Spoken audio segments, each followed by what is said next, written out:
Hello, and welcome to episode 11. Right, so I haven't done one of these in maybe a year or so, and frankly, the reasoning for that is I got a girlfriend. Priorities. Anyway, I don't know, I just kind of miss doing it, and I thought it'd be a useful study technique for me to do, because what I can do with it is obviously think more chess, as well as just explore ideas, and I like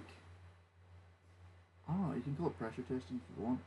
Part of it is remembering theory of chess openings. Part of it is remembering, you know, basic patterns, intermediate patterns, and developing from there. And a big part of it is enjoying it. I do kind of like this annoying voice. What do I? No point. Okay, so one of the things I really loved about this is it gives me an opportunity to talk about things I don't normally get or don't often get to talk about. Stuff that sometimes beyond the taste of a lot of people. They're just not that fussed about it. And I am. So I thought, well, it's not going to stop me talking about it. I'm going to talk about it in a way that makes sense and is somewhat enjoyable and all that jazz. So, continuing the podcast, I don't remember everything that we had last time.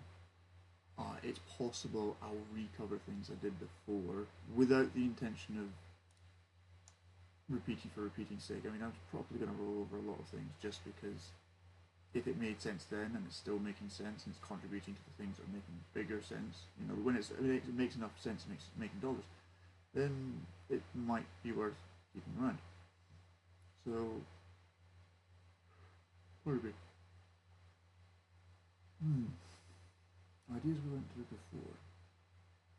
There was living algorithm, which summarizes basically, I think it's an evolutionary chain, possibly the simplest way to look at it. All the ideas I've had before, I'll go over. I keep thinking about them, add more dynamics to them, learn more stuff, explain myself better, and like the whole ratio thing I might have mentioned before, like 2 to 1, 3 to 2, I like. It's like an oscillating pattern in my conversation, like my entire communicational patterns. And there's reasons for that. So part of it is because I do this thing which I call a hypno swirl workout, where I use my protein shaker as a dumbbell in the morning. I put eggs in there, I put peanut butter in there. You want it to mix really well, right? So shake the protein shaker. Sometimes I do shoulder day, so I do like rear, lateral, anterior, and then a few other exercises as well. Then yeah, over the course of it's like 10 minutes to do 3 sets one arm, 3 sets the other arm, no rest, just bash through like 5 exercises. I have hypno swirls on this screen, which basically is a really thing like subliminal messaging, and I just reinforce myself. Good men are kind. Good men are patient. Good men are compassionate. Good men are, and then I kind of start from a few pages at a time to like more and more and more now, like 500-600 page script, and there's all sorts of ideas and motifs in there, and it's quite fun. I think it's good behavioral conditioning. I think it's a way to make the most of the time I would be not sure what I'd be looking anyway because I'm physically doing something with myself. It's exercise I want to do and probably be doing anyway. So I think it's likely the best idea is just to keep doing it. Sorry, I notice as I'm thinking about things, like my thought process gets more and more focused on here, and my thought process here is just from there, and it's really like, what do I mean? Find an equilibrium which part of this is a self-study of like thought process and want to understand that. Plus, because I'm pretty sure some of my thought process mimics this chess engine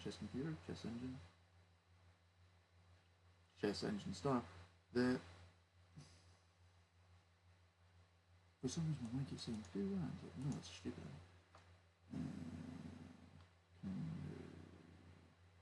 All sorts of things, but I try not to overcomplicate it. There's no progress moves. It is, however, also beginner level 1. So, that takes care of that. We can create the narrative with it in the pawns. Pawn takes back. Bishop takes back. Knight is there.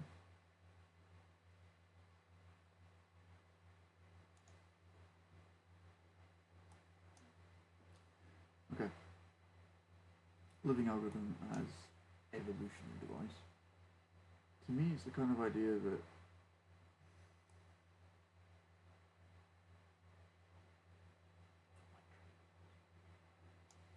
to me, living algorithm is an idea that it's like an evolutionary chain. So if you think of all like the genetic factors, and like genetic markers move, right? They get passed down from generation to generation until eventually everybody carrying the genetic marker either breeds or dies, basically. So if that's the way genealogy works, then memes probably work on the same thing. Anybody who's read Selfish Gene by Richard Dawkins will know what I'm vaguely on about here. It's genetics and memetics. So if you consider genetics a biological thing, or like hardware, then memetics are your consciousness, your software. It's all like your culture stuff. So I, without making something, anybody who's watching this that isn't super aware of what genes are, that's part of your DNA code. It's what makes you who you are versus your brothers, your sisters, your neighbours, any of it, right? Memetics means concept first introduced by biologists, possibly, but was made widestream aware by Richard Dawkins with his book, The Selfish Gene. First released, I think, in the 90s? Pre-2000, definitely, but maybe the 90s. And the book basically goes about various forms of behaviour and how they evolve and develop and what are the significant contributors to them and how those significant contributors come about.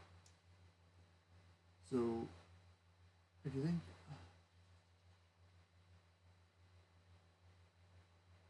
because everybody has a genetic code if they're a biological being, it means every time you do something exchanging bodily fluids, for want of a very broad term, because it's not just sexual activity, it can be blood, it can be sweat, it can be tears, like it's a transfer of it's an exchange of your DNA is what it is, right? And at this point I'm just farming material. I'm pretty sure I could check my this quickly without being less of a twit. In fact that might actually no, because you can go there.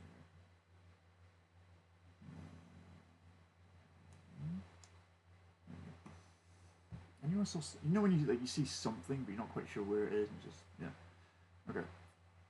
So Richard Dawkins, self-gene. Game review is a good habit to have, and we're doing more and more of it. So I'm going to continue that good habit with this and just focus on the thought. So genetics and memetics, genealogy lines. Oh, there you think better.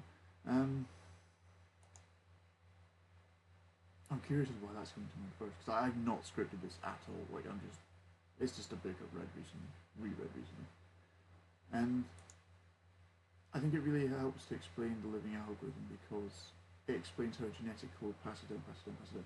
So then combining that with the idea of memetics passing on ideas from generation to generation, and then the idea that a genetic transfer can be any exchange of bodily fluid.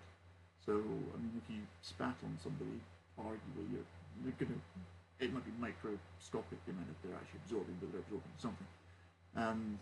If you bled on somebody, if you cried on somebody, you know, there's lots of different ways to exchange bodily fluids. It's not just sex.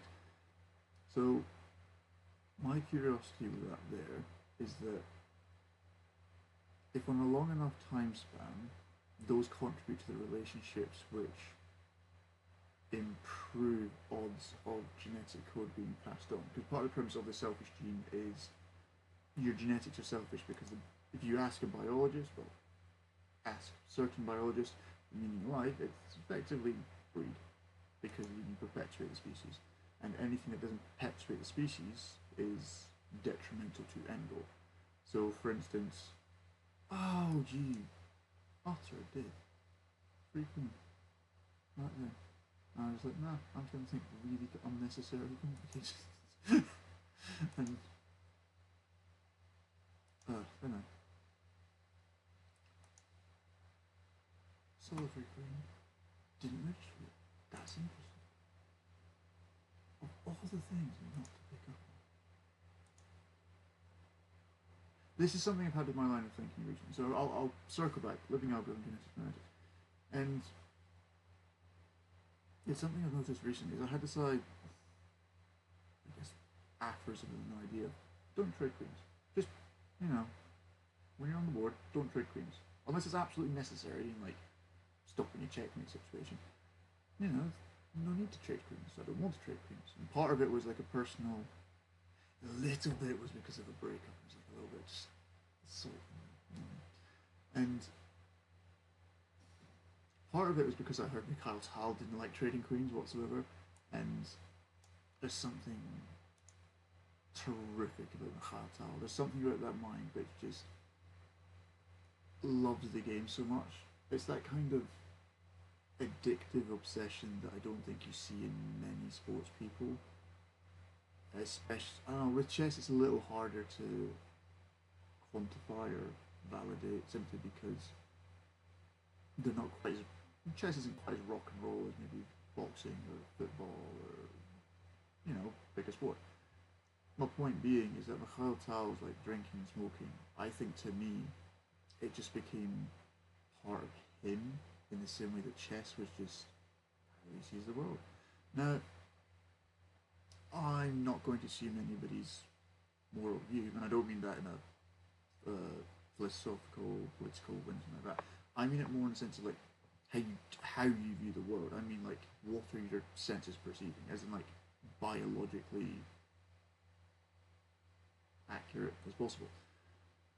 I have a feeling that accurate is not the right word there, but it's okay. I'm gonna move on. So,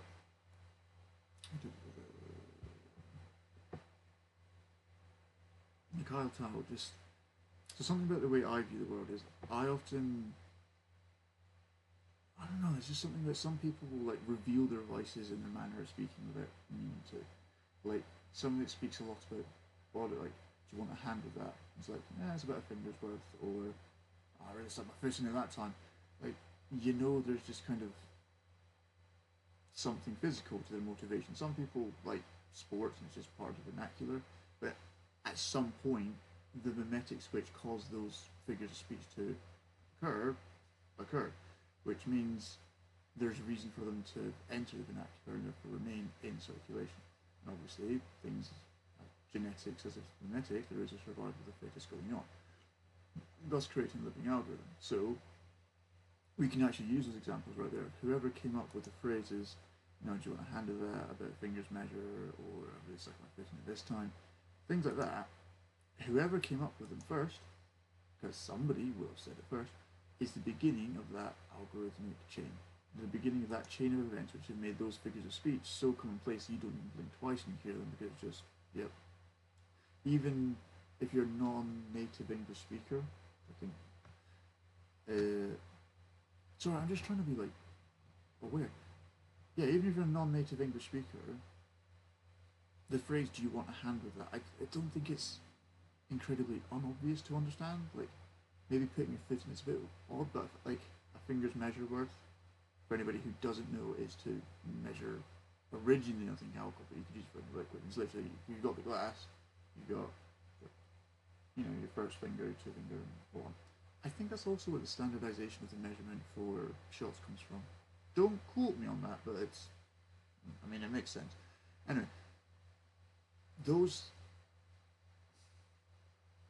genetic chains of events, that genetic code causes a chain of events which creates essentially an algorithm which you could track as the gene or meme's ability to survive in the environment. Now obviously a living algorithm suggests that it's alive, and I think genetically it's very easy to make that argument, but that's something that's hard to discern whether it's entirely subjective or if it's speculated because of the logical likelihood or possibility of it. A genetic algorithm would theoretically be living because it had to be, as we define the word alive to pass on its genes.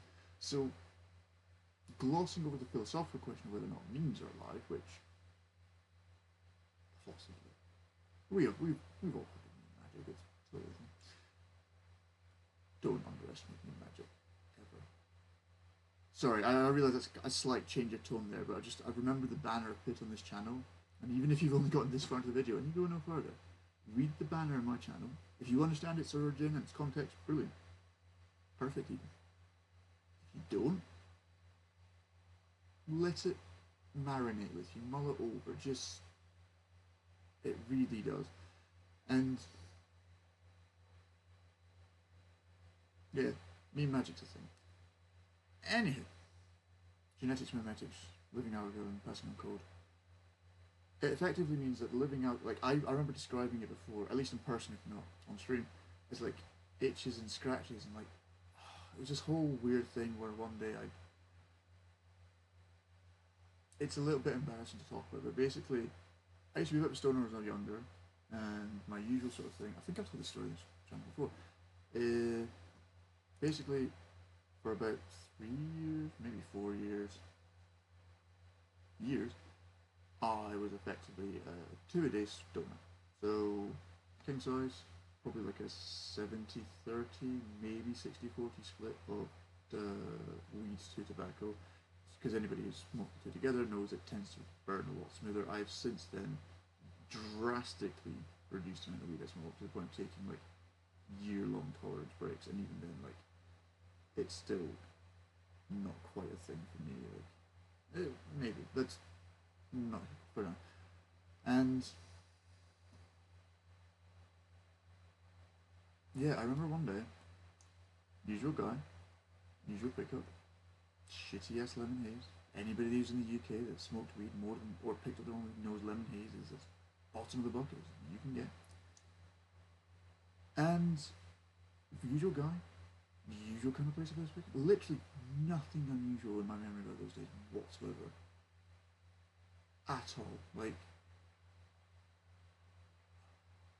I can't remember of anything extraordinary that altered the course of that day for it to be weird otherwise. So basically, I roll a spliff, same distribution as always. I walk my usual, there's like a square around my house, so it's like a 15-minute walk, if that. Put some music in. Not sure what it was, but probably hip hop. You know, nothing. I wasn't picking on anything specifically to listen to that night. I think it's the point I'm trying to make. Like, it was as ordinary a day as you could have thought. Get home, doing my evening preparations, as it were. Just, you know, making your clothes for tomorrow ready, brush your teeth. I used to do, at the time, I was doing a stretching routine before bed. So, I was quite an avid climber. I still climb a bit, but much more back then. And the flexibility. Any tall climbers, thank me later, just stretch more. However much you're stretching now, stretch more. It will save you a world of, it will prevent a world of injury coming towards you, it really will. Stretching is also very useful for injury prevention in other aspects of life, and is just, yeah, just stretch. And shorter climbers, stretch too. So I'm doing this, and the stretching routine I was doing at the time, that I remember being something specific, was, I think, a ballet-inspired routine.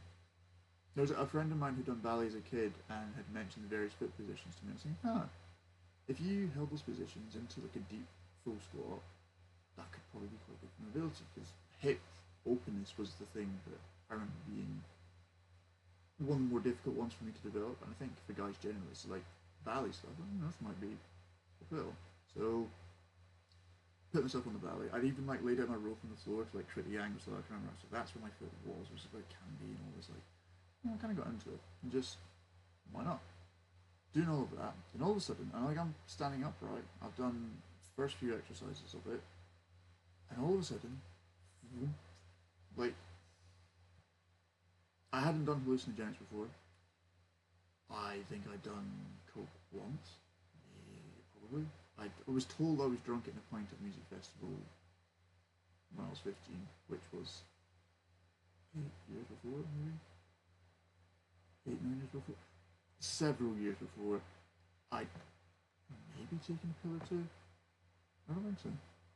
No, just alcohol, a few bits of weed before, coke once, and then the weed I was smoking then. Never had much curiosity else apart from, try LSD, try shrooms. Like the kind of like hallucinogenic spiritual journey kind of, genuine curiosity of self-enlightenment, not like, let's get out. You do. And I remember being effectively like my brain was outside my body because no matter which way I looked, it was like everything was the blackest black I'd ever seen with like these little white bright lights as like grid work markers. There's nothing between them, but it was like obvious that they were lined in a grid. And then, you know, I'd look up and my perspective of the grids wouldn't change, it would come with me, as if it was like I had a set of glasses, there's a picture painted on it. You know, I'd look left, look right, up, down, over, right? And then I remember thinking, right, I can still feel my body, but I can't see any of it. So I took a step back. The perspective didn't change whatsoever. And it was just, you know, it's a little bit disconcerting because all I smoked, as far as I was aware, all that I bought was weed. You know, and like, I looked at it in my hand, I put it in a grinder.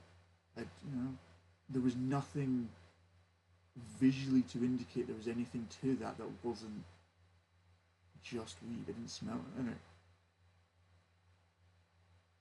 continue this. I mean, the whole experience maybe lasted 10 minutes, maybe. And I remember after the first minute or so, maybe I didn't notice straight away, it was like, what's going on? I remember seeing, like, from my perspective, from my left eye, a red orb, from my right eye, blue orb, as Matrix foreshadowing would have it, right? And I was just there thinking, like, huh. Because I wasn't thinking words, I wasn't speaking it loud or anything, I just was there. I couldn't even, like, hear my breathing or my heart beating or anything like that, it was just there. And honest to God, you could have probably told me that I'd died when I woke up and knew I was in the afterlife. I was like, you know what? Entirely possible. Because after that, like, I remember choosing the red orb just because it's in the Matrix, why not? Because since that day, it's just been utterly different. Like, everything I communicate with people seems to have more to it, like there's just more undertones of what they're meaning to say, not just what they're saying, like subtext and like the whole idea of reading between the lines and all that. Just there's so many ways to look into this, like I could talk about it for a long time. Pardon me. And explaining how that made me think of the learning algorithm. That's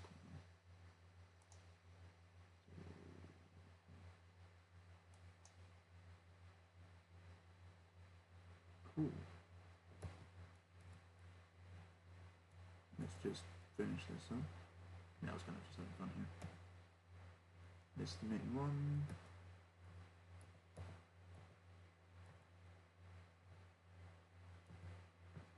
Watch for that.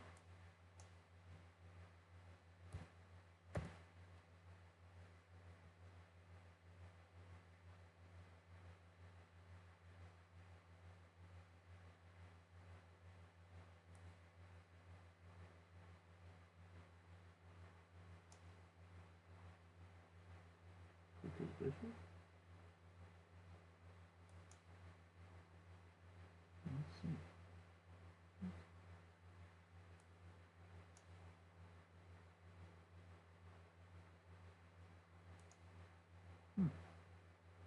So for that, okay.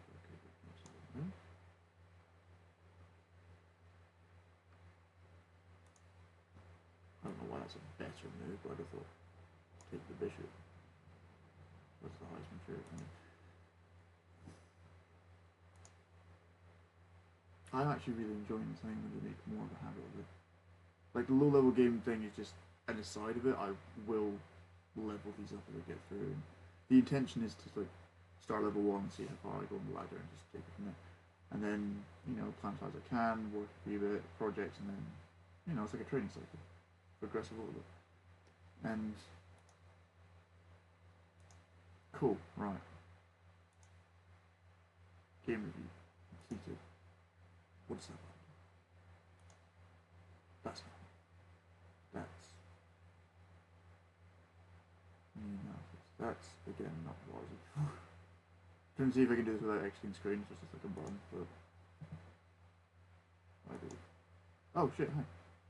I did not see you, Mr. Streamer, so if you're here now, can you say hi again?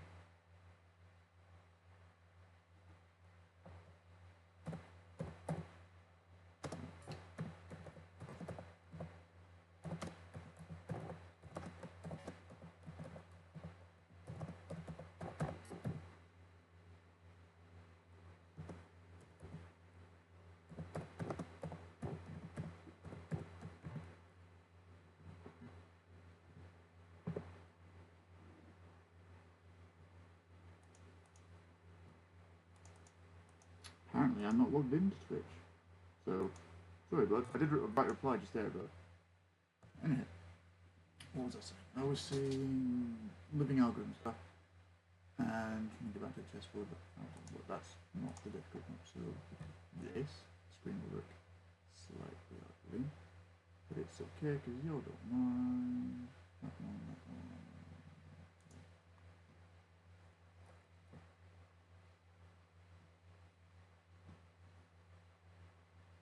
And essentially, like the living algorithm stuff just became an obsession of mine, really. Like it really became, I became so focused, figuring out what the hell is all this stuff going on around me? Why does the world feel so weird? Like why is everything, like why are all these social, like before that happened, I was working at a climate centre, had a bunch of friends, I dated frequently, I think I had a girlfriend at the time. Again, a short thing, but like I wasn't a social recluse. I was pretty good at my job, had qualifications, got along with all my colleagues. We would go climbing outside together, climb out the centre together, occasionally go for drinks and stuff. You know, like, I was a very fresh out the box, that's just, you know, Malcolm. He likes the colour green, he climbs a lot, he does this, that and the other. There was nothing particularly extraordinary about me, and I still don't think there is, but what I'm trying to say is because fungus or because something else? The point I'm trying to make is that it just, the world changed, like my world changed. Everything just felt more real and at the same time less real. And I know that sounds ridiculous. The thing is that it doesn't even feel like a contradiction in statement just because of, maybe the simple way to explain it is like I'm very cautiously conscious about using the word real given my mention of stuff like matrix and simulation theory and what is God and all that side of things. It made it everything feel really, really real. Like I don't know, it was like I could see things in more colours, I could hear things in a wider audio spectrum. It genuinely did feel like waking up to something. The whole idea of waking up from the Matrix is a terrific piece of literary description. Like the analogy of thinking you've been in sleep for that long, you've just been. It's like, say you were so stoned you couldn't hold a conversation, all of a sudden you went, holy shit, I'm awake. It's like a small person. And, you know, the same thing, like you were so absolutely leather drunk that you know, you couldn't barely stand, and all of a sudden, it's over. It was really like kind of like my view in the world went from it being so foggy and unclear and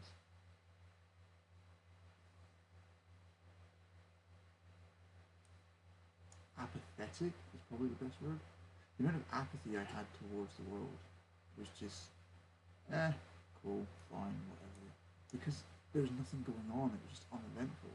Then all of a sudden, this whole realist thing, whatever happens, that's why I thought everything mattered. It felt like things actually mattered. Like whatever I was doing, there'd be a consequence. No matter if it was going up to somebody and introducing myself for the first time, or trying a new recipe in the kitchen, or even it's part of why I started doing my whole left-handed ambidextrous thing. I can make my left hands like brushing teeth, make a cup of tea, boxing, like southpaw stance, all that, right? Just because it felt like it mattered more to not necessarily being left-handed to the right-handed. It just felt like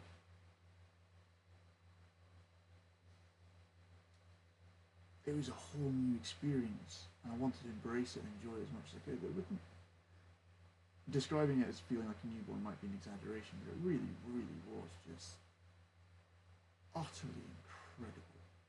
I've never known a feeling like that in my life. And to this day, like I'm pretty sure I asked the guy, like, there was something different about that. Do you know what's going on here? And no, bro, it's normal. I spoke to friends about it. You know, nobody had ever experienced that specific thing before, which,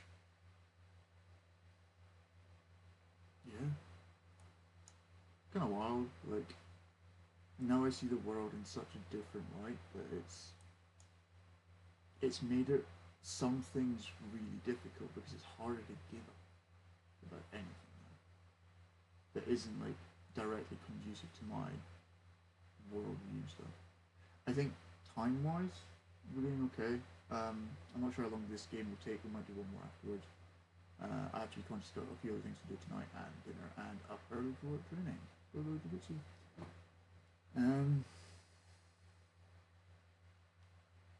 was going to say something about the economics of it all, but I feel like there's more to get into before that. To give a sort of preview of that is if you understand behavioural economics, books like Thinking Fast and Slow, Nudge, or Misbehaving, Thaler, Sunstein, Daniel Kasten. It's on my bookshelf somewhere.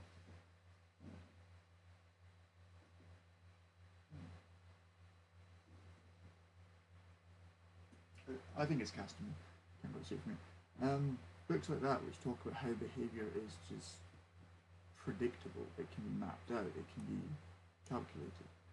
That sort of stuff to me, that's where things develop to have, you could say protagonist, antagonist. I think it's just to say one's pro and one's anti is instigative at best and inflammatory at worst.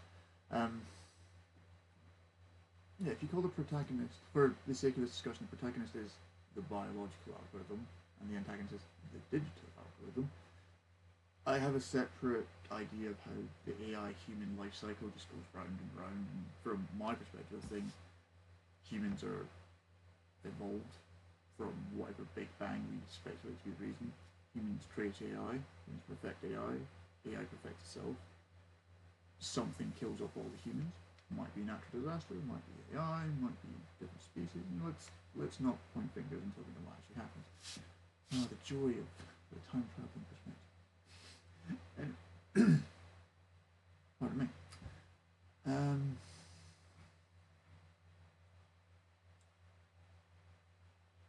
Sorry, I got myself off track. Like the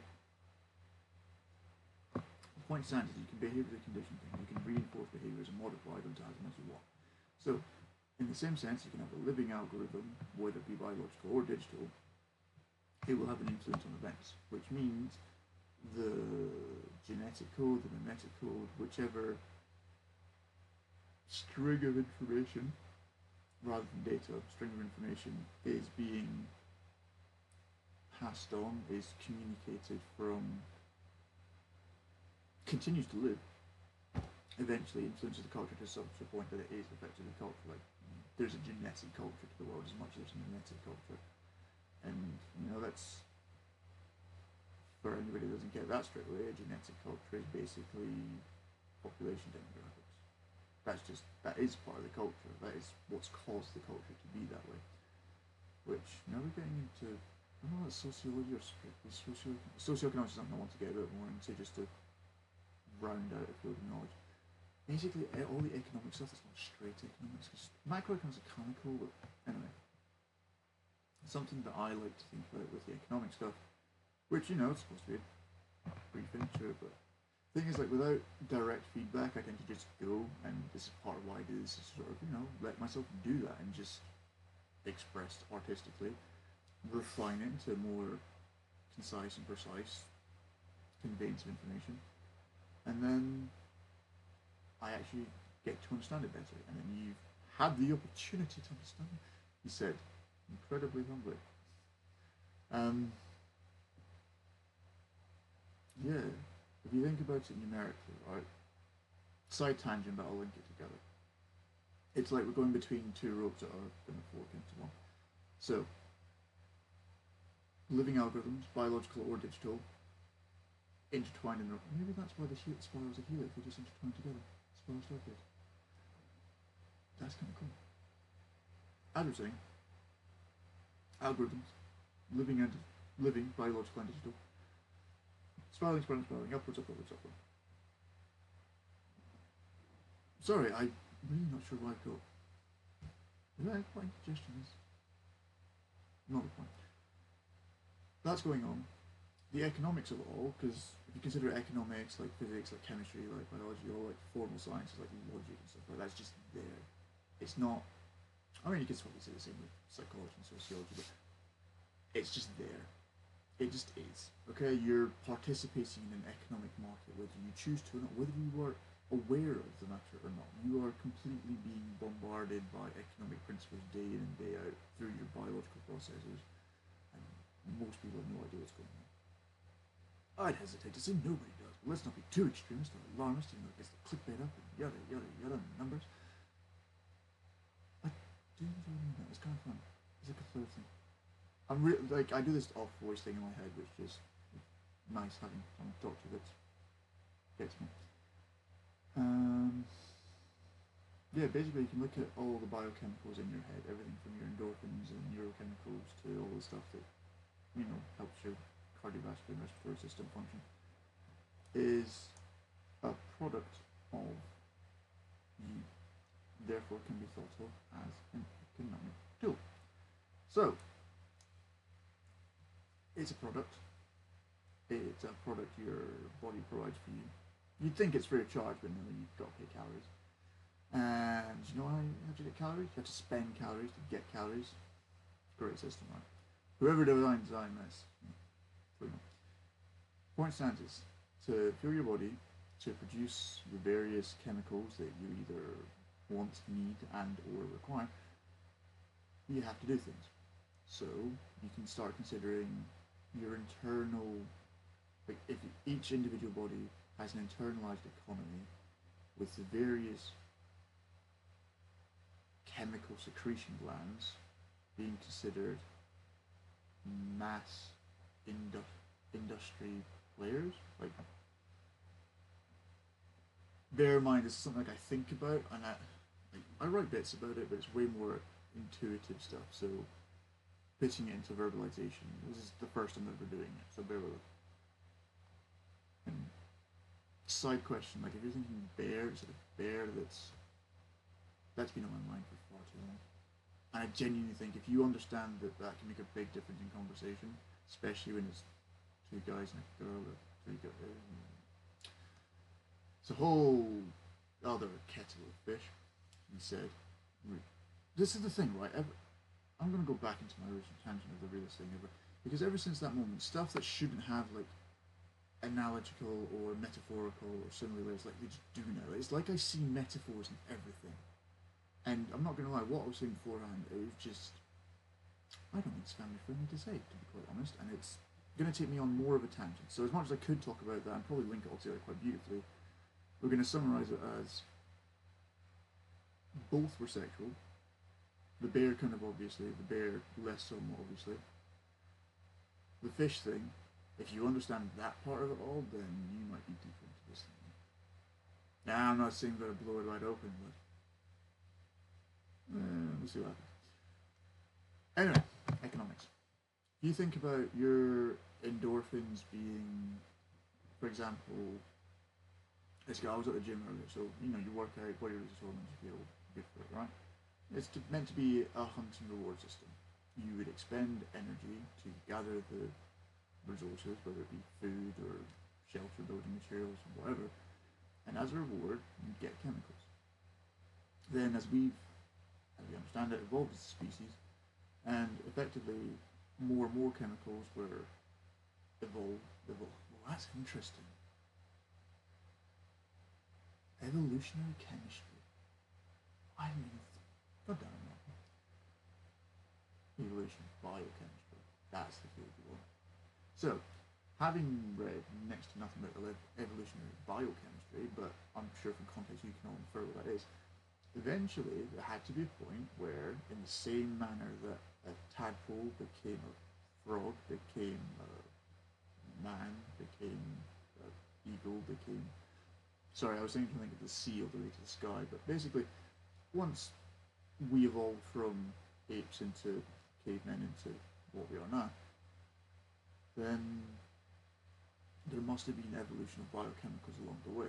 Because as much as this is me speaking speculatively, so bear with us, as much as an orangutan or a gorilla might genuinely have the same biochemical properties within their endocrine and neurological systems, it doesn't necessarily mean that they use them the same way. And on that same note, preceding forms along the evolutionary chain may not have had the same chemical components, which then to me, that's...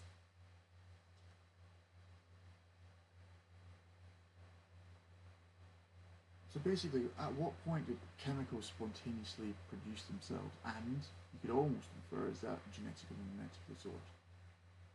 That's really cool. Okay, so think about all these chemicals in your brain, your body, floating around doing things. So mind-muscle connection, for example, you start focusing, you start paying attention, if I do this, that's how that works, blah, blah, blah. And, you get little bits here, and then eventually there's marginal returns, okay? So, let's say, think of it this way, right? Your first spliff after a year off is going to hit harder than the first spliff of the day after a year on, right? In the same way, like if you stop drinking for, well, I've been having drunk alcohol in 4.5 years, pretty much. So, if I did a shot right now, I'd probably feel a lot more than the man who's been drinking daily since he was 18.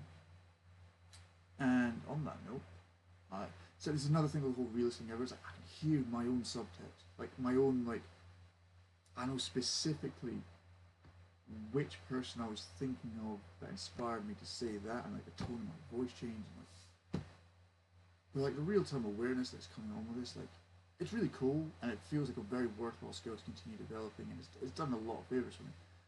It is alarmingly holistic, and I don't think alarmingly in a bad way. I mean it in a holy damn, that's setting off so many connecting dots at once. It's instead of it being a 2D constellation, there's three. I don't understand 4D well enough to describe it further, but let's say there's a 4D constellation from that as well. It's multi-dimensional. Anyway, so marginal returns, living algorithms. Your biological digital algorithms continue surviving and living in this economic framework without choice, because that's the framework that they've, as far as we're aware, agreed to participate in and or were born into. So, with that notice, sorry, I saw something flash on that screen.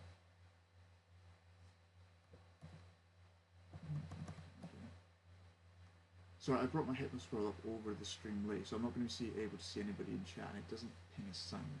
So feel free to send messages, I just might not catch them straight away. If evolutionarily, if economics exists alongside evolution, then evolution, I have this idea that ecology and economics kind of overlap. Evolution would adapt to the ecological environment because it kind of has to, in the same way a digital algorithm might adapt to the economical environment because an algorithm is designed to produce an output at either increasing or sustained returns. So, on that note,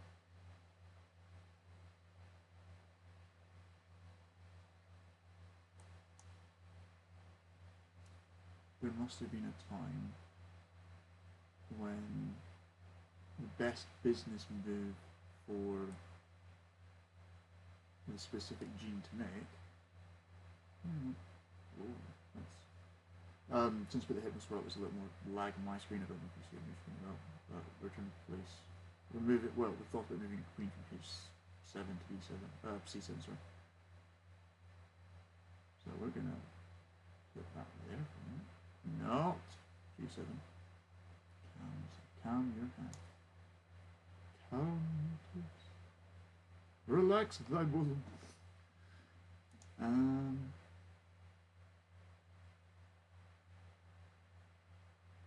So I'm at the point where I'm thinking now, not just streaming consciousness. Oh, I always have this thing where sometimes, like, I listen to someone speaking, I don't know whether it's their brain speaking, their body speaking, or if it's actually them. That's surreal. It's really cool, but it's very surreal. Essentially, you think of all these various chemicals, because they're in you anyway, so glossing through the evolutionary aspect of it all. It's important, it's just, this has already taken, I think, like 40 minutes, and as I said, I've got time to stress with it.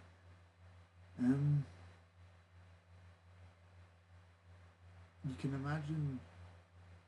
Okay, let me think. Compare it to like a music chart. You've got all these chemicals in your body vying for attention. You've got your pop stars are know what you want. They're going to keep making it, and you don't really have to worry too much about it. It might sound kind of like a local therapy, but that's like your dopamine stuff, right? It's kind of just there all the time. It does. You get dopamine for lots of little things, but stuff like adrenaline or testosterone or other various hormones and stuff like you have to do something a bit more to elicit that result. So if you start thinking about yourself as if dopamine's the pop star and we go with adrenaline as hip hop and country seem like the right idea. Maybe not the correct proportion, but we'll just use it as an example. So say a country or hip hop song wants to break into number one, we're usually it depends, a lot of hip hop songs aren't. Let's say in the UK, a country song becoming number one compared to the hip hop and pop songs. That would be kind of a big deal. In the US, maybe not so much, but in the UK, that would be a fairly big deal. For that to happen, and if adrenaline's country in this situation, then you'd have to put people into more dangerous experiences, more life-threatening stuff, to the point that their adrenaline rises from it. There's a whole social commentary right there just come to mind about how people need to be exposed to more adrenaline to have more fulfilling lives. However, it's perhaps not a sensible thing to do. There is so much screen like that. Really.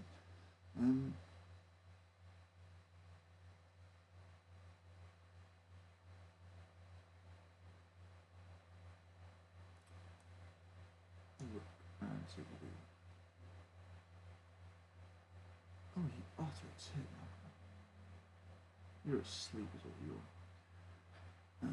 I don't want to rage quit, but I probably should. No, I don't want to rage quit, but I'm not going to. Why is there a button? You're annoyed at yourself because you basically blanked out. You got distracted. What is it? There's a sacrifice. A strategically timed sacrifice.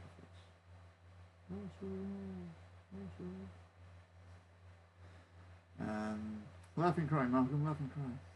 Both. Laughing with crying. How sadness. That's the boom.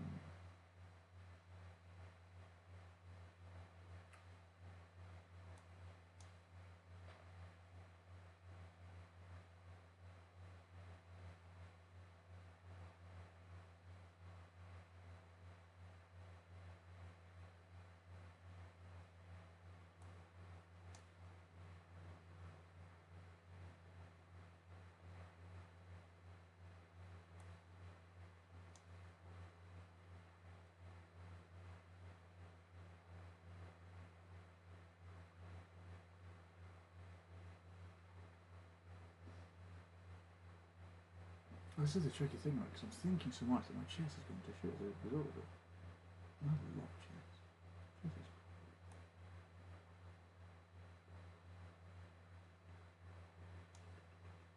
Okay, back to what I was saying originally. So, There you go.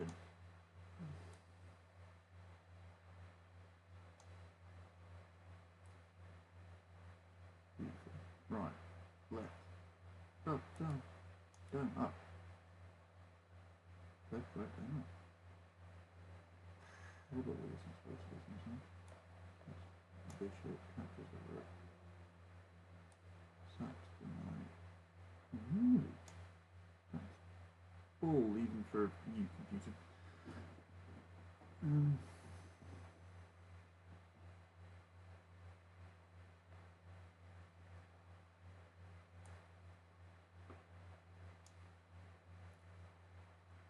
Yeah, it's there's a numerical value you can attach to any of these. Okay, come on, work. That's just pure form.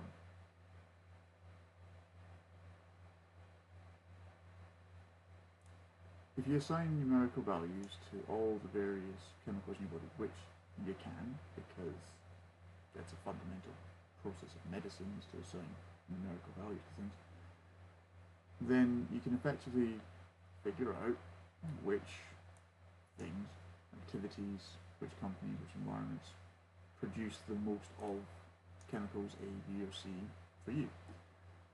So, all you have to do is figure out which activities do it, get better at them. Now, this is the tricky part, right?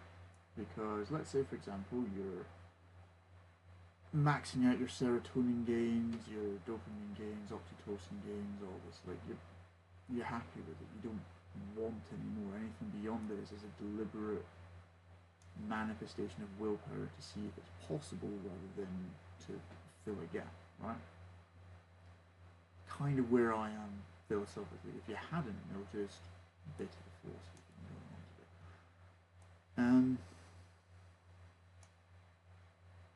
Because I'm at the point, like, I'm pretty damn happy with most of my life, dude. Like, I wouldn't say no to more money. I absolutely wouldn't. I wouldn't say no to meeting a girl that becomes my wife. Absolutely. But, like, genuinely, like, everything else going on in my life, I'm pretty happy with. Which thusly inspires the following question of how do you increase profit margins when you're that far into a campaign cycle? Pardon me, or the business year, whatever you can call it.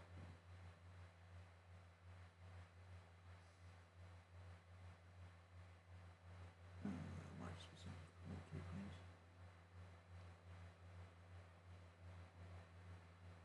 Although there may be from the bishop. There will be. I'm just thinking, what is it?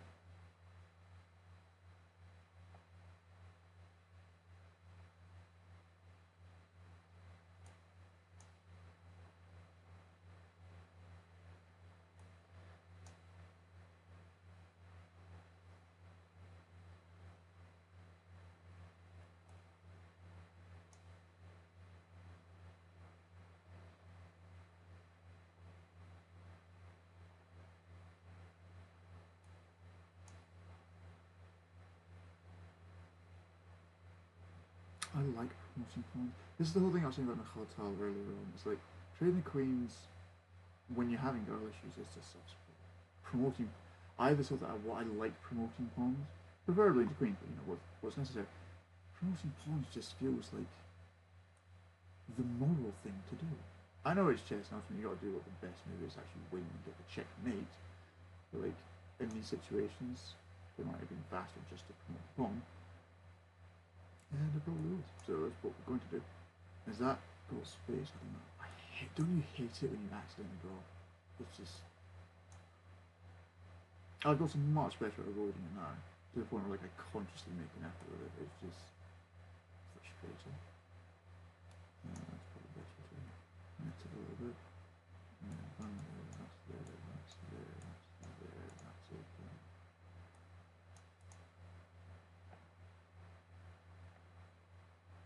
Which means can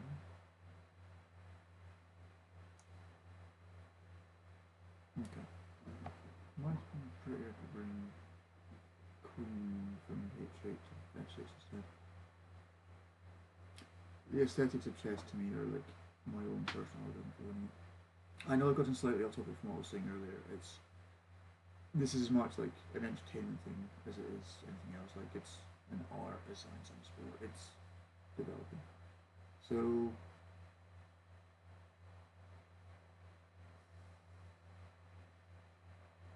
I'm kind of hungry. I wouldn't mind playing another. But I'm kind of hungry. We need to summarize this, and we're gonna check stream feed, see where we're at. Ooh, we're at 55 minutes, 27 seconds. And alright, let's get a quick summarization in there first. So, living algorithms, biological and digital, might intertwine together. The point stands, it doesn't matter which way that's going, it's just there's living algorithms from genetic and memetic energy passing on important information. Same time, we've got economic theory, which applies to whichever universe these data carriers exist within, right? I was about to call them disease carriers because you could almost argue it's like life is a disease, but that really implies lots of very terrible things about how humanity views itself and possibly how life views itself. But that's not the point. The point stands is living algorithms, biological digital, genetic memetic,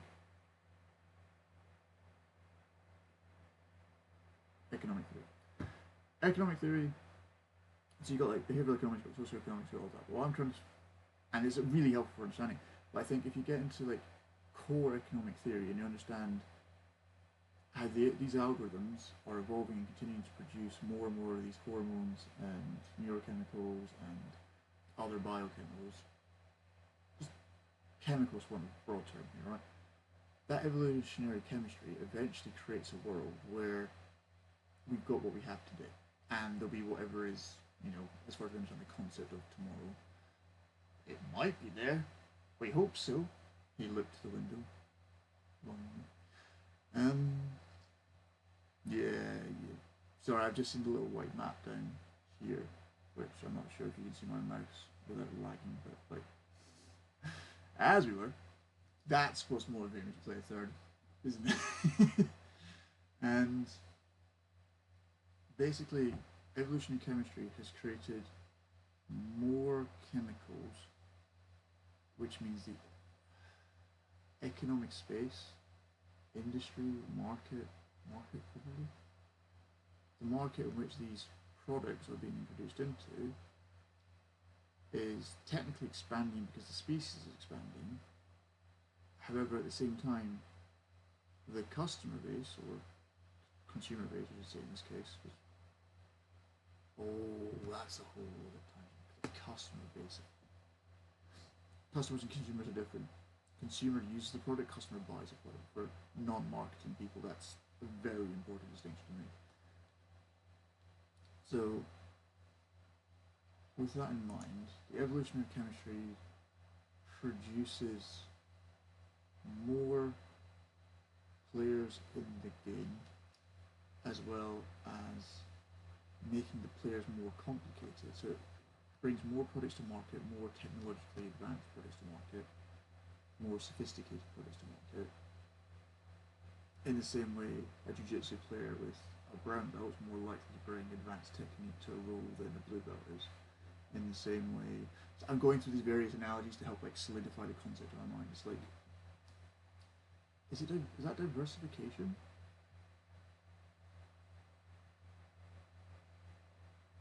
Possibly. Yeah. Okay. So basically, evolutionary chemistry diversifies in bonds and decides, you know what, we need more chemicals. We've only got 7 chemicals in here. Let's add some more. Why not? Let's have a party. And eventually, the human species, as we currently understand it, settles on the main chemicals that we've got floating around us. Stuff like, the acetylcholine, your epinephrine, or adrenaline, dopamine, oxytocin, serotonin, testosterone, all the other neurochemicals, and you've got your hormones, like, no, GABA's in there, isn't it? Hormones like, oh no wait, testosterone's a hormone, as is estrogen, as is growth hormone, as is oxytocin's a hormone, isn't it? Point stands, competing chemicals, market, value.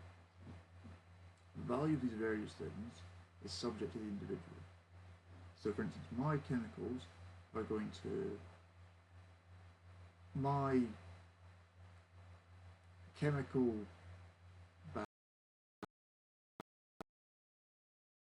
basis dopamines from sources A, B, and C, and X, Y, and Z more than P, Q, R, whatever.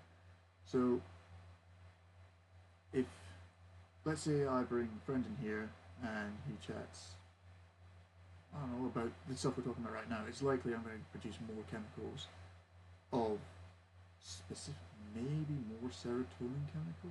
This is different sources of serotonin chemicals to if I bring a girl in here and we have a physical conversation. By which I mean sex. No. Sorry, I've had this whole thing where like communication involves body language and body language physical communication. I was really worried there's a connotation of violence there, and I'm just trying to like be clear with what I'm saying. Point stands, girl comes in here, let's say, actually, remove gender from the point. If you're in your room right now, you're at work in the car, whatever. If you're on your own, whatever you're doing, you're moving forward towards something. Maybe you're reversing your car because there's an awkward parking space. But I get it. Point stand is, you're driving around, you're walking around, you're focusing on something in front of you. You're trying to move from A to B. It's a progress development thing, right? And you'll feel better for having achieved it. In the same sense, you will have more chemicals secreted when that happens. And you understand, this is all logically deductible. It's not complicated. I hope. And effectively what that means is you've got to understand the sources of your own chemicals, right?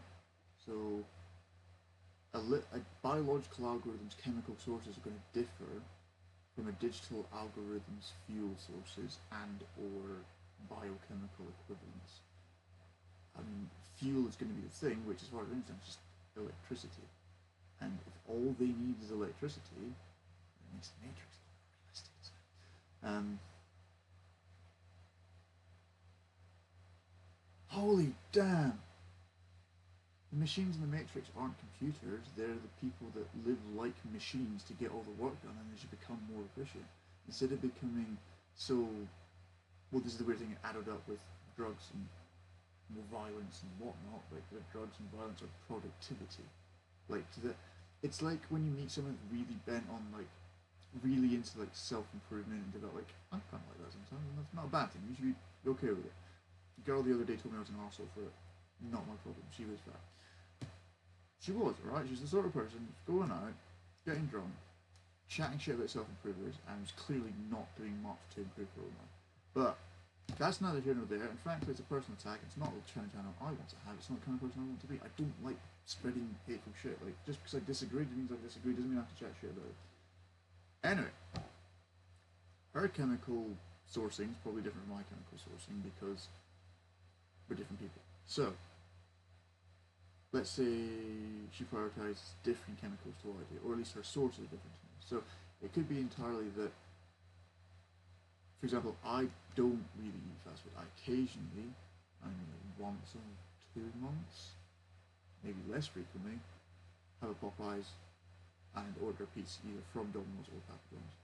Occasionally both if it's been like a really long time and I just need to like relax. So considering that, so I realise I've been drifting away from the mic and I'm not sure where the levels are, so you've got speakers, you can turn stuff up. You're right, I believe in you.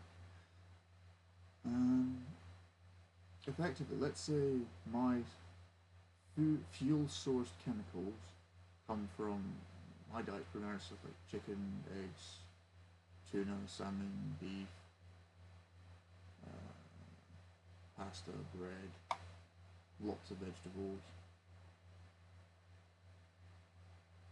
I think that's the base of it. There's a lot of peanut butter in there. Bit of Greek yogurt.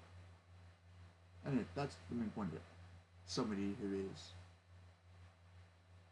more obese than I am, without muscle mass, and is possibly a bit shorter than me, is likely to be consuming a diet with a higher proportion of calories to calories expended.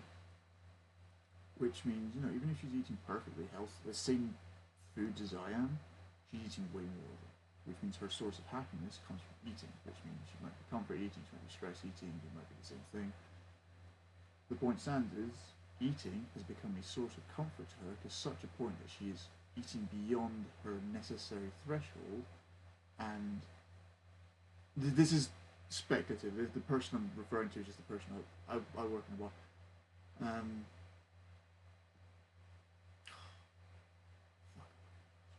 Sorry, part of me felt really insecure saying I work in a bar, so I wanted to say, oh, welcome to university, and then I thought it was like a bad little thing to go through, and it's just like, why give a fuck? I work in a bar. And I do work in a bar because I'm at university, but it's, shut up. Sorry, I'm having one more show. So, eventually, let's say that eating to such proportion, because you can use food as like a carrier for anything, like your news feed is feeding media, right? The more you consume, the higher calorie content you get, the more unnecessary adipose tissue you will grow. In the same way that if you eat just more than your maintenance threshold, and it's a much healthier balance of things, you will eventually grow muscle mass. That's a higher proportion to, pardon me, adipose tissue. And, you know, develop, provided you're exercising in the way. I'm not really sure why I'm gasping. I think it's because I'm talking quite a lot uninterrupted, and it's just like a lung regulation thing. Lung training. Cool. Anyway. Her fuel source, her fuel source, chemical induction? I know what I'm trying to say. Fuel source produces chemicals, produces body, produces brain. Don't you just love hearing yourself thinking like that? Fuel source produces chemicals. I'm trying to think how it conveys between biological and digital algorithms. So, fuel source for computer, electricity. Electricity produces, or whatever brings software to life. One day we will know, and it'll be grand. In the meantime, we have these flesh suits which have to manually masticate, and it's just, well, it's so much effort. Don't get me wrong, like, good food is good, but there's some days where, like, eating is just like, if I wasn't hungry, I wouldn't bother eating. It takes up time. I'm not gonna lie, there are probably rich people in the world who pay to, like, live on basically liquid diets, he said, not intending to refer to them as alcoholics, just simply to save the time. Well, if I'm not eating, then I'm working. You know, well, to be fair, if you're eating, you'd also probably take the 10-15 minutes of rest your body might need. If you're doing that 2 or 3 times a day, that's 40-45 minutes of rest if you're working like a 17-18 hour day. There's little breaks before that. Anyway, probably, I don't know. Go ask Elon Musk. Or Jeff Bezos or Bill Gates or whatever. Point stands is the concept I'm trying to understand and communicate is that the fuel source which produces the chemicals that are associated with food intake are the same in my body as they are in her body. Which means whether you consume or starve yourself, or, you know, just whether it's intermittent fasting or it's just a regular diet we take, or generally regular diet where you eat breakfast, lunch, dinner, and occasional snack, or something less traditional or whatever. It's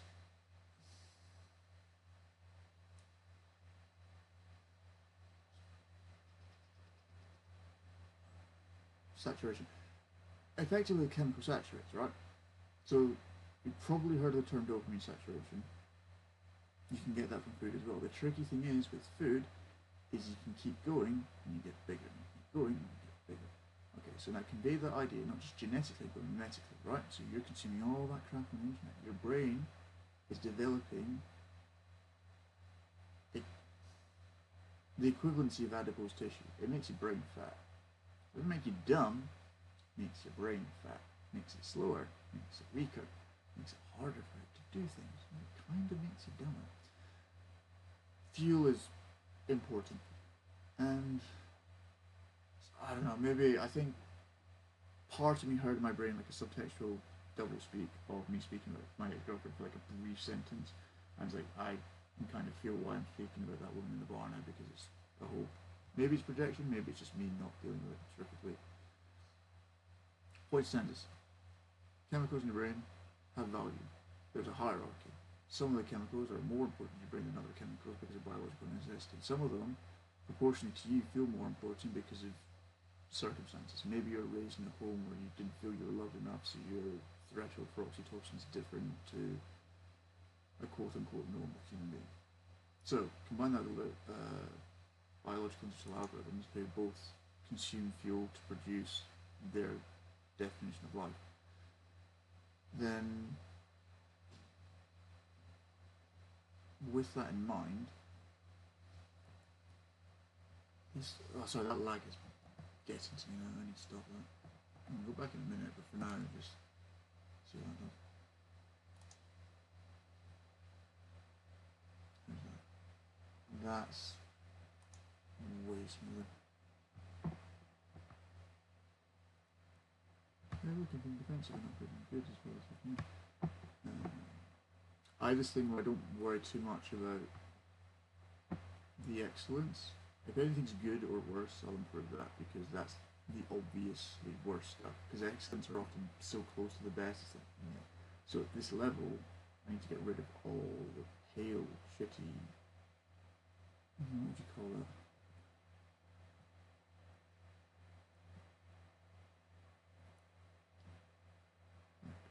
It's kind of mint. Pale olive khaki. Pale olive. Not even that. It's like a pastel peppermint.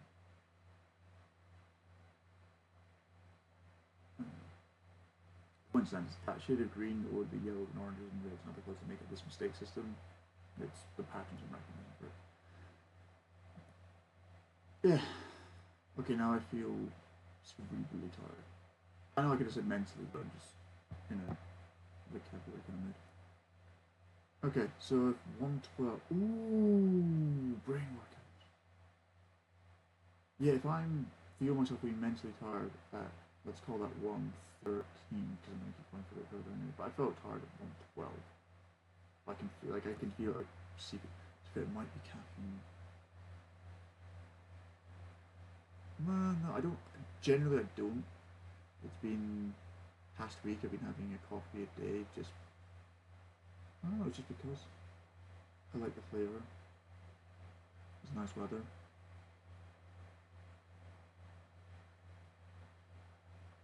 Interesting.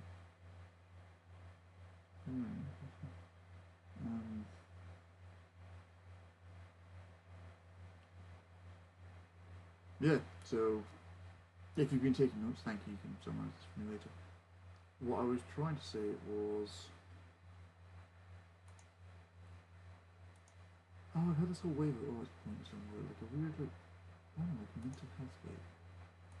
Oh, that kind of has its own. Holy shit! It's an internal axiom. Recursion. I think. Hopefully. Effectively, what I'm trying to say is, I have accidentally inserted myself into the story with the bad author. Because the tiredness I'm feeling in my brain was very noticeably within the past, let's say, 3 minutes. I felt it just. I don't know, it was like 5%, 10%, but I felt it grow. I felt it decrease. So, with that in mind, that means whichever energy levels I was relying on before have been sufficiently depleted that I need to refuel to keep going anyway, right? So if I need to refuel to keep going, then I can make choices which would essentially be a 4-square table of healthy versus taste. So it can be healthy and tasty, healthy and untasty, unhealthy and tasty, or unhealthy and untasty. And that kind of circles me back to what I was going to say before. there's something about fast food, and I was going to say because I don't eat McDonald's because it makes me feel sick. I don't know if it's just a flex or if it's actually relevant to the point. What I want to say now is all these chemicals going about in your body all the time. It's just there. It's like that economic system. You're just subject to it. If you are alive, breathing, if you're alive, you are subjected to it. Maybe when you die, they continue in different manners. I don't know. I don't know. And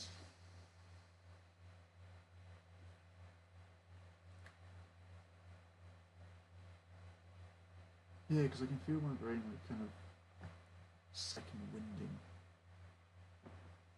So if it's second winding, there's the chemicals being released to restore the imbalance from before. So there was an imbalance. That means something is either returning to homeostasis, base level, is returning to homeostasis, or it's depleted below typical range. Oh, yeah, that would have been better. Ah, well.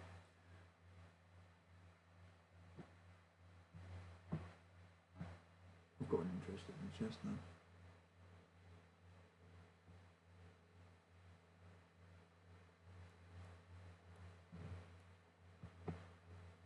Sorry, the screen lag is genuinely annoying me a little bit now. I don't know why that's still. It might be because I was thinking background time.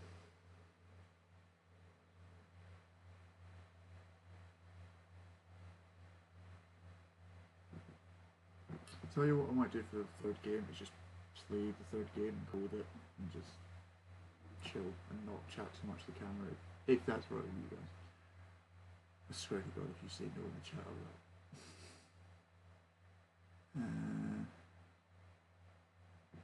Okay, so that's the really great move.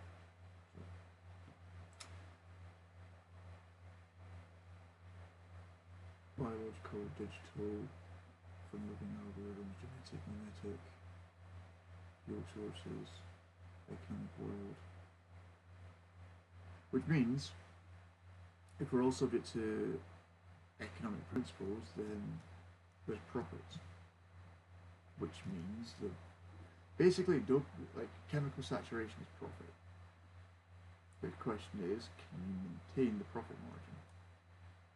So, if chemical saturation is profit, a biological algorithm saturating itself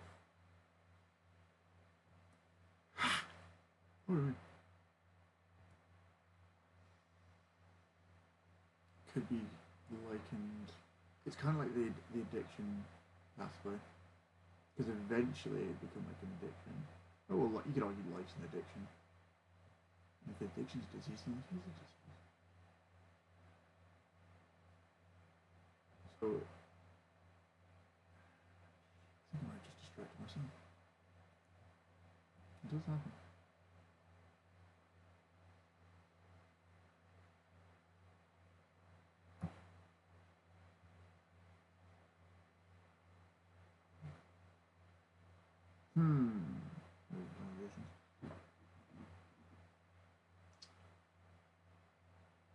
Yeah, there's a hierarchy of value.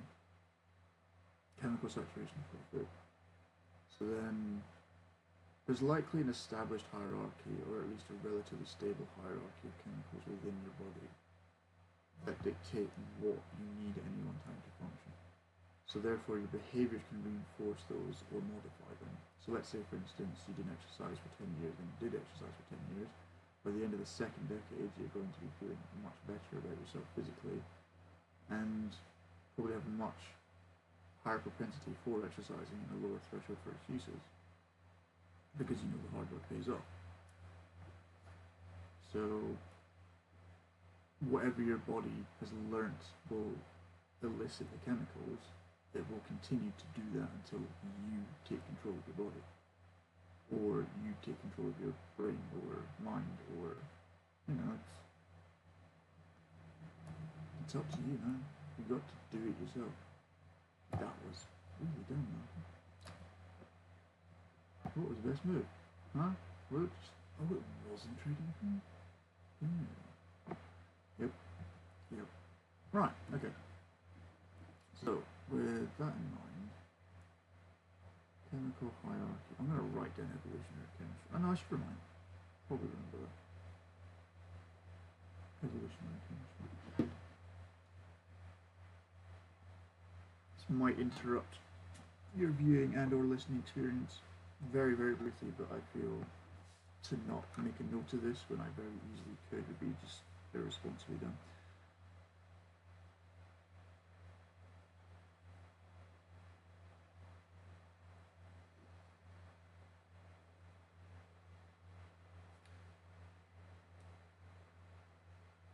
There we go.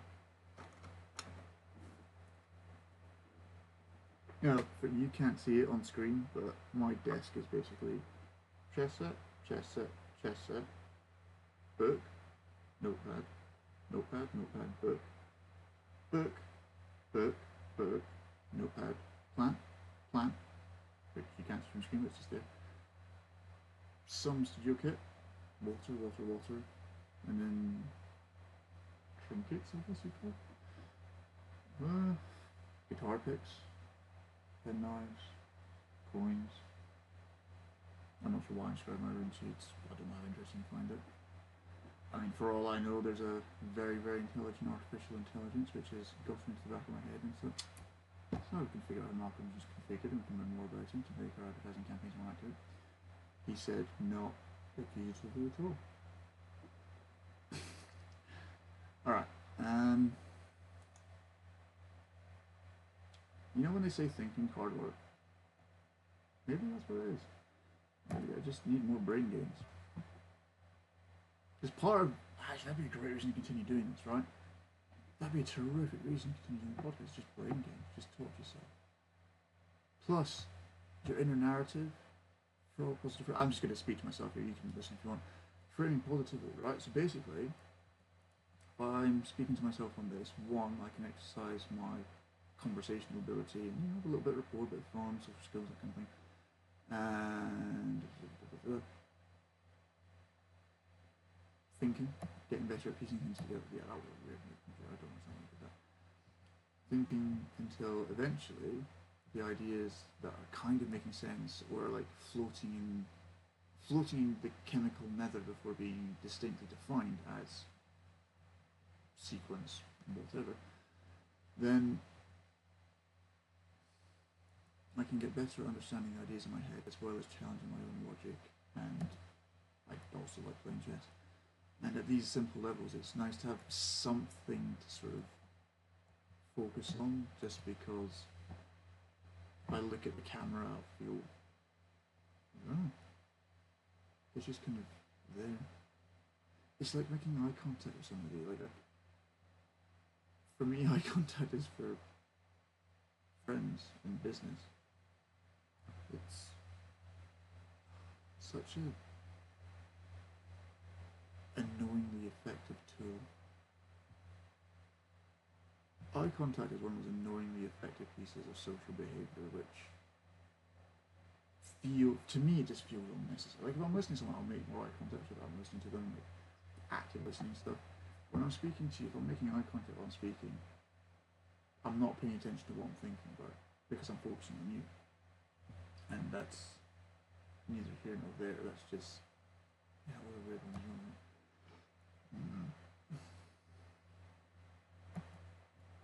Maybe I need to focus on the listener to understand why the speaker says what the speaker says. Okay.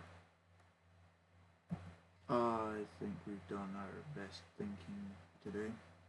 We'll need some more rest before we go any further. So we will continue. I can quick minutes here. I just squandered. Mostly because I was thinking and trying to see if I could do it without motion.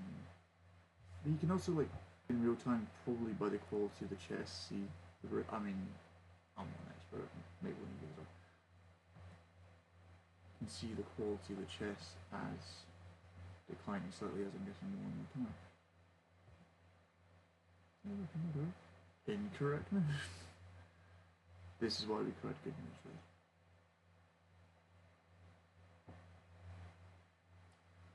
Good isn't good enough. We gotta be great. Tony Tiger? Questions? Early 2000s? Maybe late 90s, I guess? No? It's so hard that I didn't see that.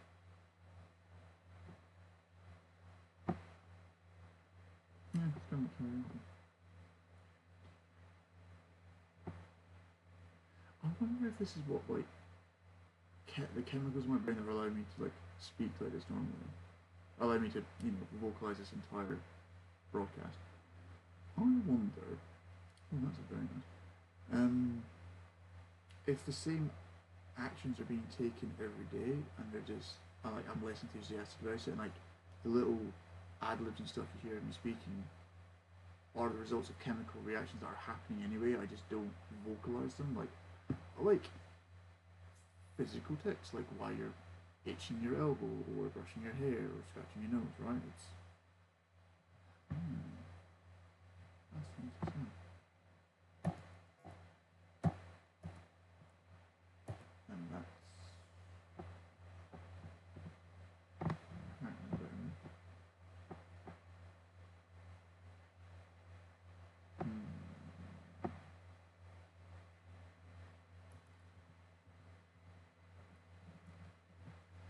And that's anyway, that's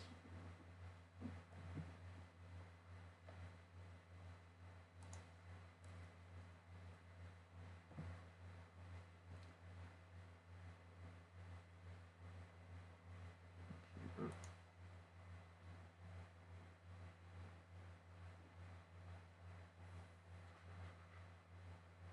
Wait, opening another tab.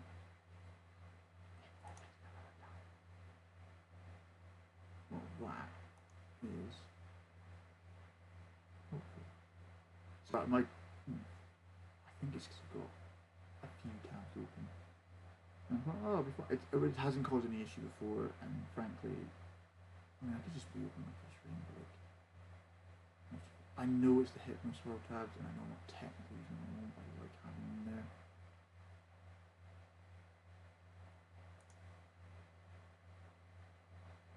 That's there. Close that one.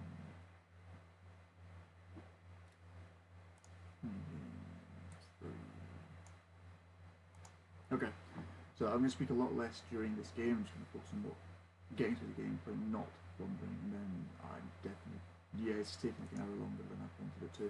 Not, well, the recording's taking longer than I thought it would. I didn't think I was going to speak about it, but there's also those technical issues earlier. So,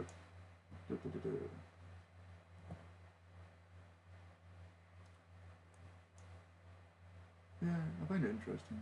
It's chemicals, evolutionary chemistry. So,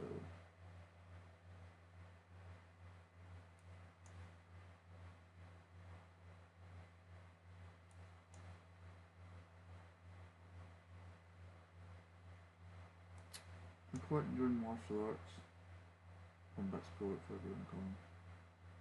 And something I've learned from that is to do with bodily awareness. Tiny little motor mechanisms that would seem irrelevant to anybody that hadn't trained, where you just notice like slight recoil, that slight change of posture, that slight dilation of the eyeball. Of the, what is that? Dilation of the pupil? Where you can feel like,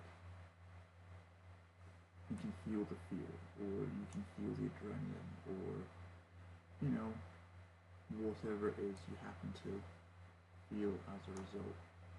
For instance, this tiny, subtle thing. You get it during sparring, you get it during drills, you get it all, like, to the point where you start feeling those kind of things around people day to day. And it's like, wow, you become so much more aware of what's already in the world, in the same way, like, it's the meme like the astronauts going, where it's always in the world. And the amount of sheer pain and suffering. And the worst part is most of it's self-inflicted. It just boggles my mind.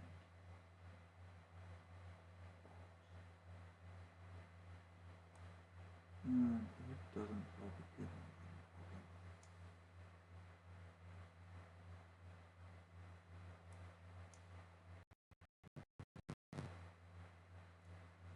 I think it's trying to understand stuff at a deeper level. The philosophy stuff helps. Well, it's like, because sometimes life just genuinely does feel a bit meaningless, right? So assigning meaning to it is how you assign meaning to anything.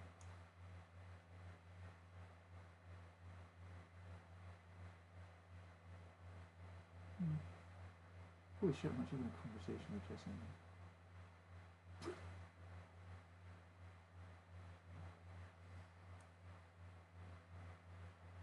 Well, I see what you're saying, but more interesting. See what I'm saying? Like, aggressive and defensive speech patterns is reference to, like, chess movement. That's part of why I'm paying attention is to, like, if I understand the chess of this, then I understand, like, the chess of my communication generally, like body language, the vocal stuff, written work, all of it. It's like, how is that not cool to you? Like, if you don't find this at least moderately interesting, I'm not sure we'd get along super well. Although, you know, you could say that about anybody in any interest. It's because if you think about it, right, if there's a value hierarchy, if there's a hierarchy that's value, hierarchy definition implies value, then there's winners and losers, which means there's a score. Hang on, sorry, if there's a value hierarchy, there's a score. If there's a score, then there's winners and losers, or at least, I don't know, better and worse. Well, you get what I'm saying? So,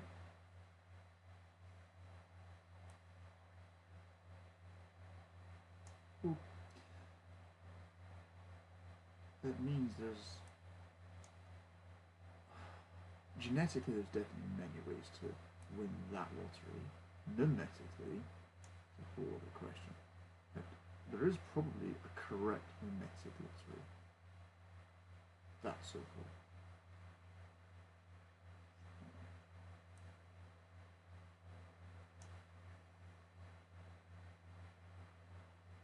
So, if there's a correct memetic lottery, oh, that's, I mean, the genetic lotteries, you know, no diseases, tall, good bone structure, not deaf, dumb, or blind. I'm sorry if that's slightly ableist, but let's be honest here, like, pretty much all the people that suffer from those ailments probably at least, yeah, a lot of them would, I would imagine, change. There is a genetic lottery for life. Stuff like pretty privilege is real. So there must be a memetic lottery as well. Yeah, the aphorisms which we all bring into our life under the guise of this is the right way to do it. This is what's morally correct. This is the profitable idea. This is that or the other, whatever, right?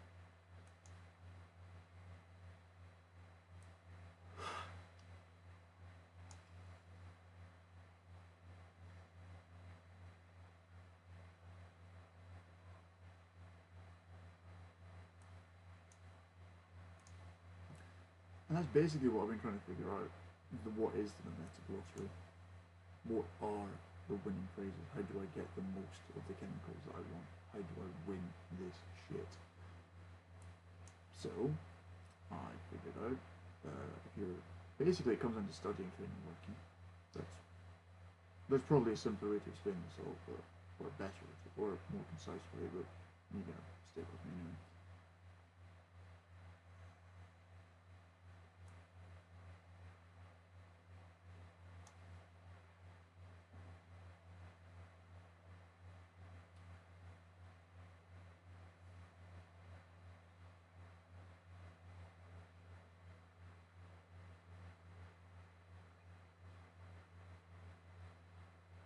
So art, science, sport, right? The memetically correct way to do things or say things. Artistically, whatever captures the crowd, right? Artistically, what's memetically correct is the most successful pop music of all time, as well as stuff like, you know, the hits in any genre, whether that's the Chronic or the Master or Low End Theory.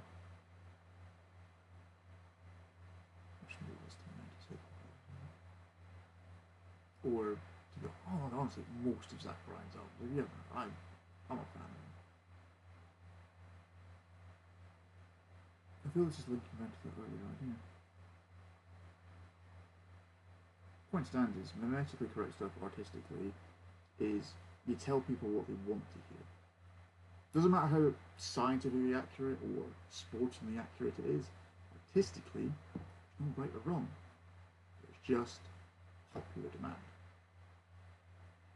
So, you could write a song that instrumentally, the beat of it is just beautiful piano chords, absolutely gorgeous, tiny like string section coming in, woodwind, just serene, sort of so relaxingly serene that you can feel the tranquility of sunshine in the meadow, not far from the beach. You can hear the waves, but you're in the meadow, so you've got the comfort of the grass, and you can see the beach. If you wanted to be not getting sand all over, right? That can happen. That's real. That's as tangible as anything else I understand in this universe. And at the same time, it's entirely ethereal until I'm there. It's imaginative, right? And artistically, I can create something which I think you'll like, pay attention to what you do like, what you don't like, and create something memetically correct. Or successful, as you might want to call it.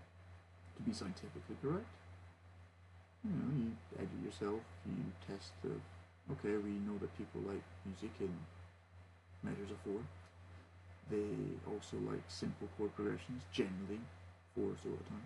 They like few verses and a chorus, a nice catchy hook, maybe an outro depending on the mood of the song. They don't like songs to be much longer than 2 or 3 minutes, occasionally 4. So scientifically, that's how you create a decent song. Sportingly is you listen to the other songs and you create something that's right, but it competes with them. You copy them, kind of like you would scientifically, and try to figure out how to do it better. That's the artistic part of science. It's how it goes. You fuck around and find out. It's quite literally, let's fuck around and see what happens. We'll find something out. We'll either reinforce knowledge we already know, or we'll find something new. It's a win-win situation. Indeed.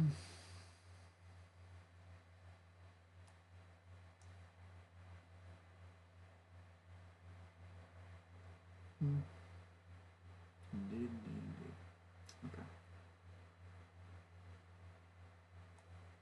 That'll go because it'll go there. He hasn't gone there. He did not go there.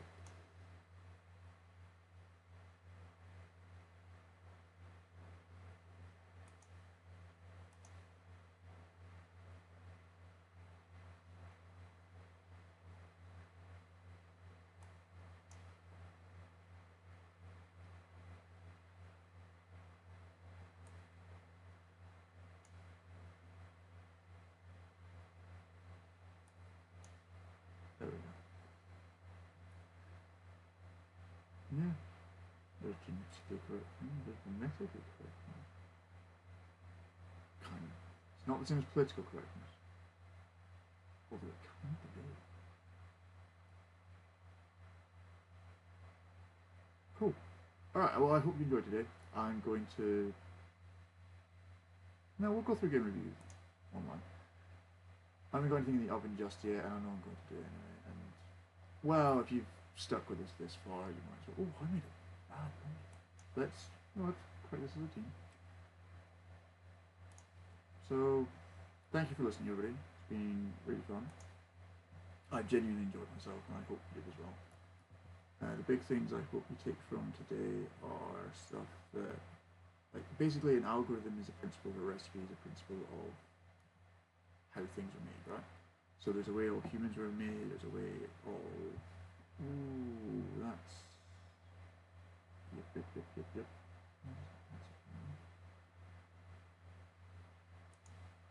We're going to best move all of these because I've got theory to test.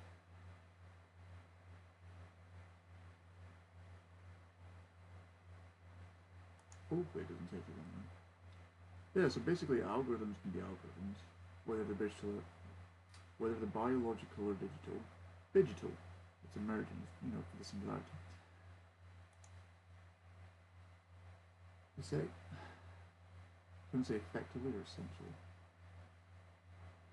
Effectively, essentially. Interesting. Effectively and essentially, there are algorithms in the world, biological and digital, and because these biological and digital algorithms exist, and we are kind of part of them to some degree, we have to start understanding humanity as from the perspective of computer science, because we're going to become that way more sociologically. The amount of technology in our world already means that computers are an inescapable part of modern life. So, we might as well start trying to think about psychology from a computer science perspective. So with that in mind, the numeracy of it all, or numerology perhaps, I think numeracy is likely there. Oh, that's the blunder, is it? Okay, so let's do that. You're green, and what do I do? Well, that's a bad...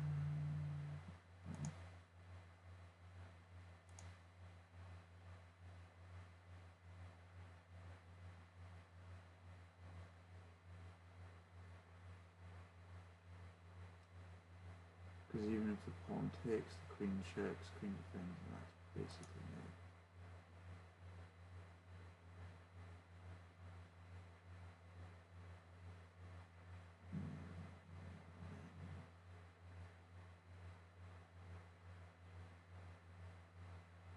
Yep. Pretty much.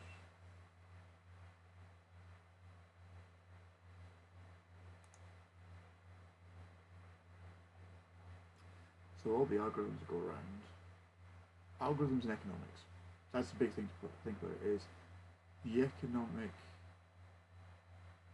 goals of any algorithm are intrinsic to its design, simply by definition, in the same way that all humans biologically have an imperative to eat, hydrate, rest, reproduce, room, clean, hygiene, room is probably the way to call it. If it's eat, hydrate, rest, sleep, defend oneself, defend, groom's probably, there's so many connotations to that word nowadays. You understand from context what I'm trying to say, it's like hygiene. We'll go with hygiene, why not? And then, oh now I feel really, why can't I say it because there's such connotations, but why do I have to assume that they're taking it? I'm having a very big internal debate of this. I don't like how that word's been repropositioned, because it used to just simply be, you were, you know, shaving your face, well, for a guy shaving your face, or getting your haircut, you know, well groomed, well presented. Christ, I feel like a product of the past now. Anyway. The algorithms are going to affect your life whether you want them to or not. Your algorithms are working right now, whether you want to or not. Your algorithms are working. If you're watching this, your algorithms led you here. Your genetic code has nothing better to do with itself than participate in this stream. You know, for all we know, this is episode 11 of 111 and goes on to become my career, so yeah, it's entirely possible. Who knows?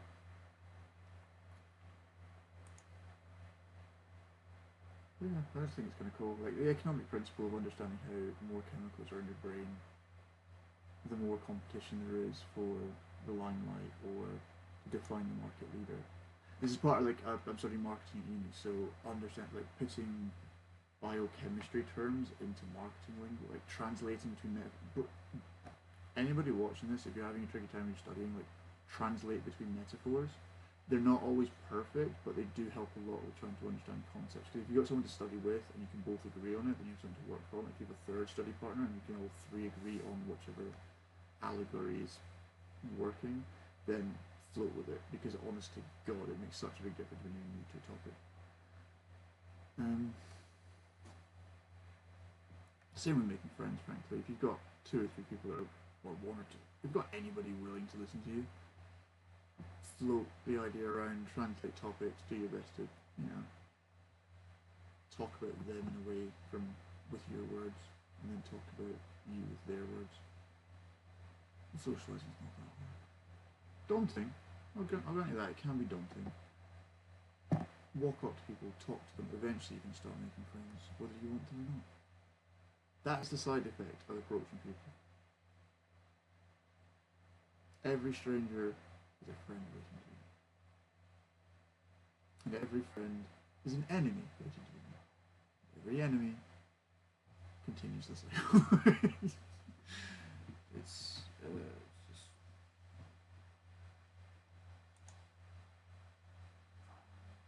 Maybe oh no, that'd be terrible. Could be a self-gratifying, horrible. No, this is cool. To elucidate you, kind viewer slash listener, I was thinking I could use this as a soapbox for my own personal therapy stuff, and maybe I'll do the like setup and record, but just not publish it because apparently it's just I talk. Yeah, a lot of people think I'm really quiet. So there's a muffle thing there, and I'm really not.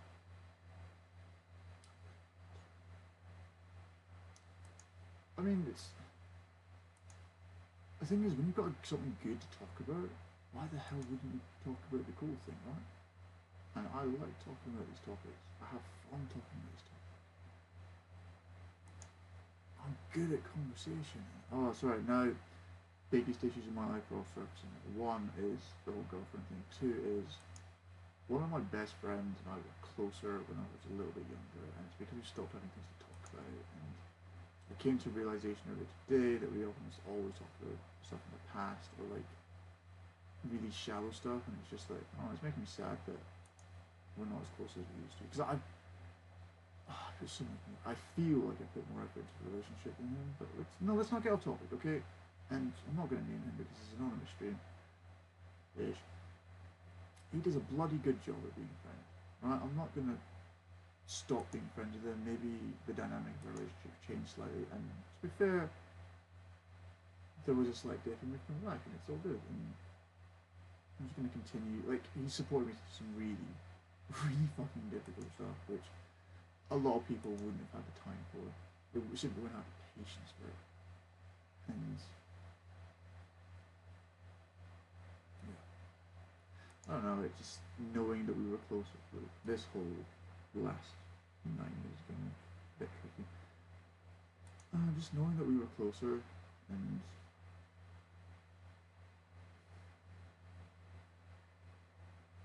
not exactly knowing how. Fuck. There were just disagreements, and we both put our foot in the sand and didn't want to change. And I think it's mostly water under the bridge. Fair apology, probably.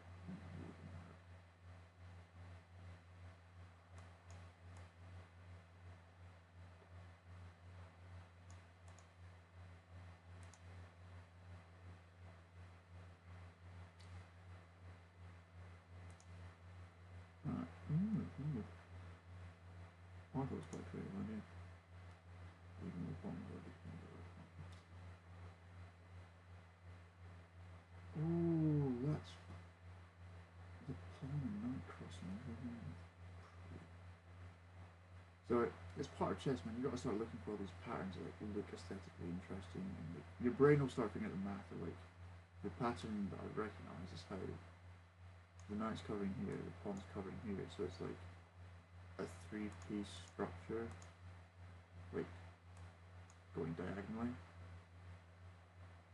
And then you'd also have like an outpost if you really wanted it. You would just go southeast or northwest for the night. By which I mean southeast would be, in this context, G4 or D7.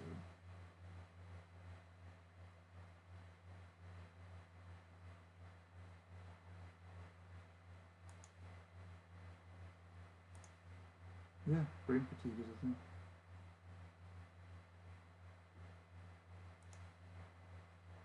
I'm not going to sort out that sign-in thing for next time because, well, apparently I had a viewer that I couldn't reply to. So.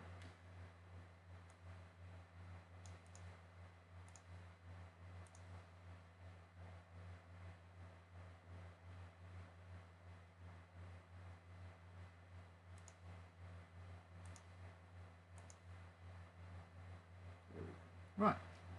Thank you very much for listening and watching and however else you consumed this form of media. I hope you enjoyed it.